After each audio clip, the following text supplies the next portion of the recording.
ഇപ്പോൾ ഷാഫി പറമ്പിൽ മാധ്യമങ്ങളെ കാണുകയാണ്. അതിലേക്ക് സഹോദരങ്ങൾക്ക് ലഭിക്കാത്ത ആനുകൂല്യങ്ങൾ അവർക്ക് കൂടി നൽകണമെന്ന് ആവശ്യപ്പെട്ടുകൂടെ ഇവിടെ പലരും വന്നു ചേർന്നിട്ടുണ്ട് എന്നുള്ളതാണ്.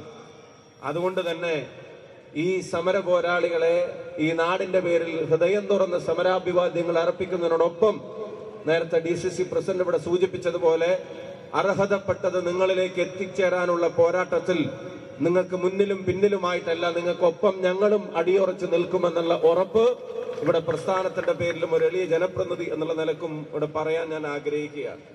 ഞാൻ ദീർഘമായൊരു പ്രസംഗത്തിന് മുതിരുന്നില്ല. നമ്മുടെ മുമ്പിൽ ജോയിന്റ് കൗൺസിൽ ഉൾപ്പെടെയുള്ള സംഘടനകൾ ഈ സർക്കാരിന്റെ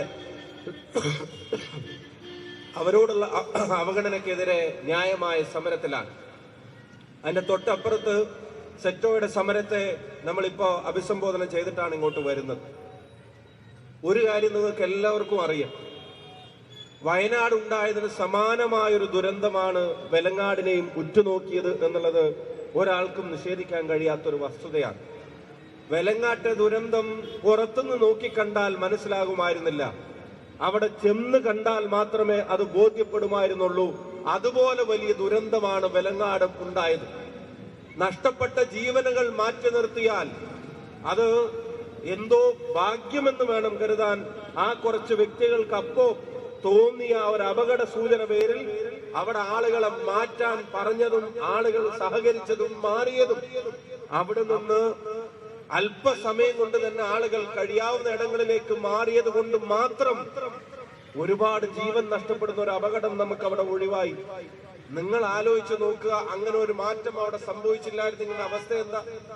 ഞാനിപ്പോഴും സങ്കടത്തോടെ ഖേദത്തോടെ ഓർക്കുന്നത് പ്രിയപ്പെട്ട മാത്യു, അവനവന്റെ കുടുംബം വീടും സുരക്ഷിതമാണെന്ന് അറിഞ്ഞിട്ടും മറ്റുള്ളവരെ അപകടത്തിൽ നിന്ന് മോചിപ്പിക്കാൻ വേണ്ടി അദ്ദേഹം ഉൾപ്പെടെയുള്ള സഹപ്രവർത്തകർ നടത്തിയ ഇടപെടലുകൾക്കൊടുവിൽ സ്വന്തം ജീവൻ തന്നെ നഷ്ടപ്പെടുത്തേണ്ടി വന്ന് ഈ നാടിനെ കാക്കാൻ അദ്ദേഹത്തിന്റെ ജീവൻ തന്നെ നഷ്ടപ്പെടുത്തിയ മാത്യു മാഷെ ഈ ധർമ്മസമരത്തിലും നമുക്ക് ഓർക്കാതിരിക്കാൻ കഴിയില്ല. അങ്ങനെ സംരക്ഷിച്ചു പിടിച്ച ജീവനുകൾക്കൊടുവിൽ പിന്നെ ബാക്കി കുടുംബങ്ങൾക്ക് എന്താണ് ബാക്കിയായത് എന്നുള്ള ചോദ്യമാണ്. എത്രയോ വീടുകൾ താമസിക്കാൻ യോഗ്യമല്ല എന്ന് കണ്ടു.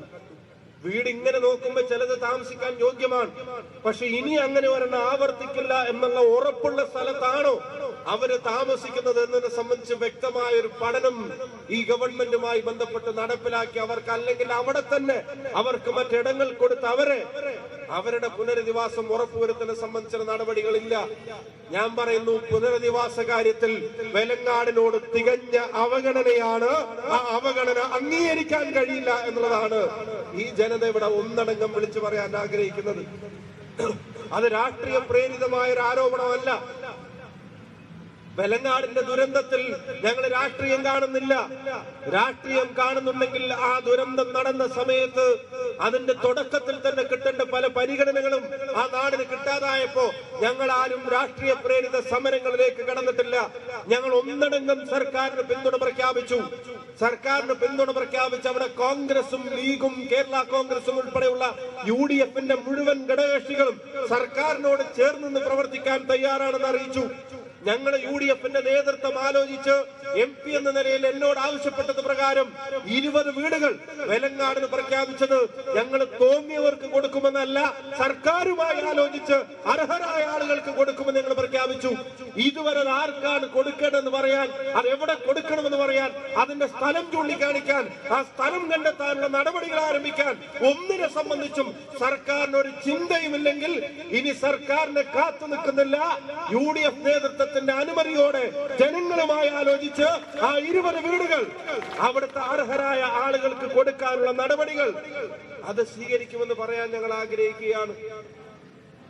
അവിടെ നേരത്തെ DCC പ്രസിഡന്റ് ഇവിടെ സൂചിപ്പിച്ചു, വെലങ്ങാടിന്റെ കാര്യത്തിൽ പാർട്ടി എടുത്ത താല്പര്യങ്ങളെ സംബന്ധിച്ച് ഇവിടെ ഉന്നക്കലിവിടെ ലീഗ് പ്രസ്ഥാനത്തിന്റെ നേതാക്കന്മാർ അവിടെ വന്നെടുത്ത താല്പര്യം, അവിടെയുള്ള മുഴുവൻ ആളുകളുമായി സംസാരിച്ച് എല്ലാവർക്കും ചേർന്ന് വേണ്ടത് ചെയ്യാമെന്ന് വളരെ ക്ലിയറായി, വളരെ ക്ലാരിറ്റിയോടുകൂടി, ഒരല്പം പോലും രാഷ്ട്രീയം കലർത്താതെ നമ്മളവിടെ പറഞ്ഞതാണ്. സഭയും അല്ലേ, ബഹുമാനപ്പെട്ട ബിഷപ്പുമാരുടെ നേതൃത്വത്തിൽ താമരശ്ശേരി പിതാവിന്റെയും തലശ്ശേരി പിതാവിന്റെയും നേതൃത്വത്തിലും സാന്നിധ്യത്തിലും വെലങ്ങാടിന് വേണ്ടത് യോജിച്ച് ചെയ്യാമെന്ന് അവിടെ പറഞ്ഞു. പാണക്കാട് തങ്ങളും കുഞ്ഞാലിക്കുട്ടി സാഹിബോടെ നേരിട്ട് വന്നു.